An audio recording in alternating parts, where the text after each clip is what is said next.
Good morning. Today in our Apush video, we are going to talk about capping those primary documents in your DBQ. Get it? Capping? Huh? How can you not want to cap a document with images like this? Every time you cap a document, you think about Captain America being the hero he is, and you be a hero for your own DBQ. Yeah. Anyway, so here's what we're going to talk about today. We're going to talk about that CAP method. CAP, again, is an acronym, and it stands for Contextualization, Audience, Point of View, and Purpose. And the purpose of capping a document is to get that point in your DBQ. Now, you have to do it twice, so I'm going to suggest that you do it in 2 of your body paragraphs. And what we're going to do today is we're going to look at the Revolutionary War Period 3 DBQ that I've been writing and working on. And you'll notice to Schoology, I posted it today. My both the prompt and documents themselves, but also now my response that I have written based on that question. And this is what we're going to be going through today. I have color-coded it to correspond with my suggestion on how to write the DBQ, where you start with restating your reasoning, move into contextualizing that reasoning, then move on to outside evidence, evidence from the document, and then some other modification, concession, or link to another period of history. So today I want to talk about the CAP method. And one of the things that often gets confused is if there is a document within your packet of documents for your DBQ that argues against the main point you're trying to make. Obviously, you can cite it and use it as a concession, and that can be in that last part of your body paragraph, that concession, modification, or connection to another period of time section. But this is also an opportunity for you to cap. You can cap that document too. And so that's exactly what we're going to see today in body paragraph 2 of the sample period 3 DBQ that I've been working on. So let's take a look at it. So if you recall, our DBQ asks, what was the extent of the change in American ideas about independence between 1763 and 1783? And we came up with 3 reasons. And we talked about our second reason, that end of salutary neglect, last week in our how to write a body paragraph for our DBQ. So today I want to talk about the second paragraph and specifically focus in on the how to cap the documents. And you'll see that there are 2 documents here in body paragraph 2. So let's start at the beginning. I make an argument that by 1770, many American colonists felt that through oppressive, unfair, and unrepresented legislation passed by Parliament on the colonies, Britain had essentially turned them into second-class citizens. That is my reasoning restated in the second body paragraph. Then I have to contextualize it, and this really leads into my use of outside evidence and the 2 documents that I'm going to use as part of my argument. I say Parliament had spent a fortune protecting the colonies in the French and Indian War and needed to find a way to pay for it. Voting Britons pressured Parliament to tax the colonists since they were the ones being protected.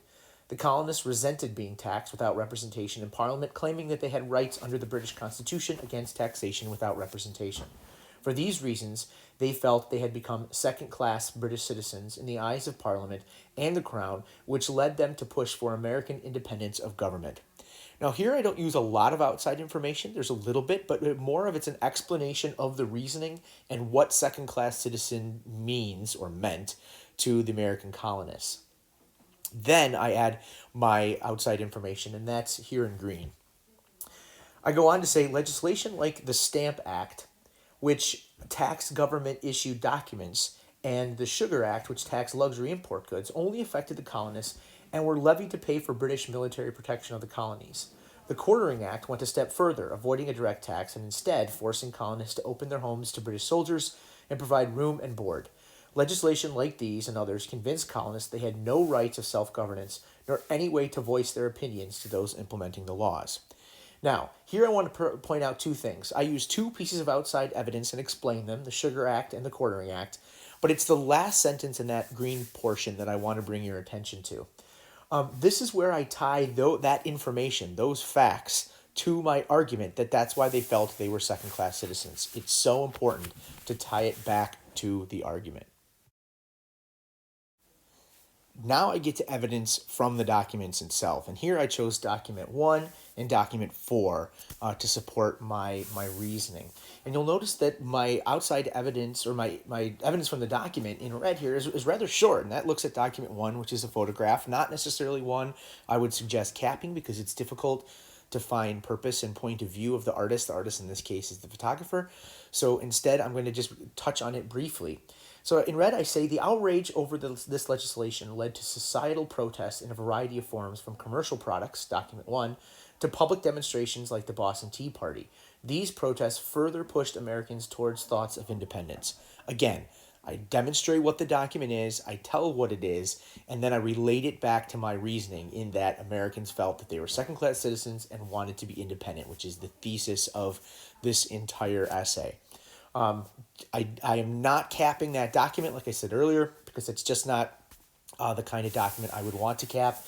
Instead, I save my cap for document 4, which is actually a part of my last portion of my body paragraph, which discusses either a modification or a concession. So let's take a look at this section. You'll see it's significantly longer than it was in body paragraph 1.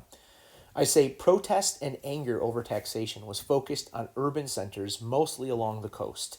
Many colonial farmers, especially in the South, and those living in the West were relatively unaffected by these legislative acts of Parliament and thus did not have a strong feeling of independence as their East Coast merchant class brothers and sisters. Others were loyal to the crown or believed that their religious loyalties precluded their willingness to support a revolution against Britain, document 4. The Quakers' address to the Pennsylvania Colonial Assembly in 1775 attempted to persuade their fellow colonists to avoid a break with Britain and supported social accord. Not all colonists were eager to become Americans. So here I've decided not to just modify the argument, I've decided to give a concession. And that's what document 4 is entirely to our argument.